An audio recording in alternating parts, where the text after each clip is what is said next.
বালিশ ছাড়া ঘুমাতে না পারা মানুষটাকেও একদিন শূন্য মাটিতে শায়িত করে দেওয়া হবে। দামি মেকআপ, শাড়ি, গয়না পেঁচিয়ে থাকা দেহটাও একদিন সাদা কাফনে মোড়ানো হবে। সামান্য বৃষ্টিতে ভিজলে জ্বর ঠান্ডা লেগে যাওয়া দেহটাও একদিন কোনো এক গর্ভস্থানে বছরের পর বছর পরে থাকবে। একটু গরম সহ্য করতে না পারা দেহটাও হয়তো একদিন জাহান্নামের আগুনে পড়বে। একা একা অন্ধকারে থাকতে ভয় করা দেহটাও একদিন অন্ধকার ভয়ানক গহীন কবরের ভেতর পচতে থাকবে।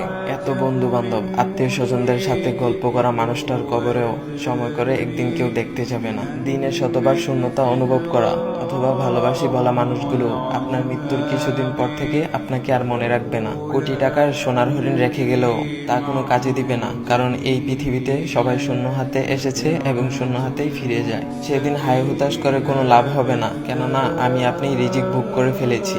আমার আল্লাহ তাকদির এই পর্যন্ত রেখেছিলেন। আল্লাহ রব্বুল আলামিন বলেছেন, হে মুমিনগণ, তোমাদের ধন সম্পদ এবং সন্তান সন্ততি তোমাদের যেন আল্লাহর স্মরণ থেকে গাফেল না রাখে। আর যারা এই কারণে গাফেল হয় তারা তো ক্ষতিগ্রস্ত।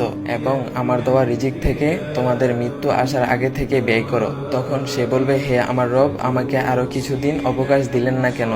হলে তো আমি সদকা করতাম এবং সৎকর্মীদের অন্তর্ভুক্ত হয়ে যেতাম। প্রত্যেক ব্যক্তির যখন নির্ধারিত সময় উপস্থিত হয়ে যাবে তখন আল্লাহ কাউকে অবকাশ দিবেন না। তোমরা যা কিছুই করো না কেন, আল্লাহ সব বিষয়ের খবর রাখেন।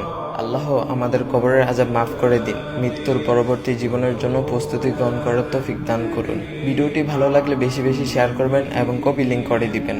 আর আপনার যদি মনে হয় আপনার কোনো পরিচিত ব্যক্তিদের কথাগুলো শোনানো উচিত, তাহলে তাকে শেয়ার করবেন অথবা মেনশন করে দিবেন। আর আপনি যদি ইসলামিক ভিডিও ভালোবাসেন তাহলে আইডিতে ফলো দিয়ে পাশে থাকবেন। ইনশাল্লাহ অনেক কিছু জানতে পারবেন।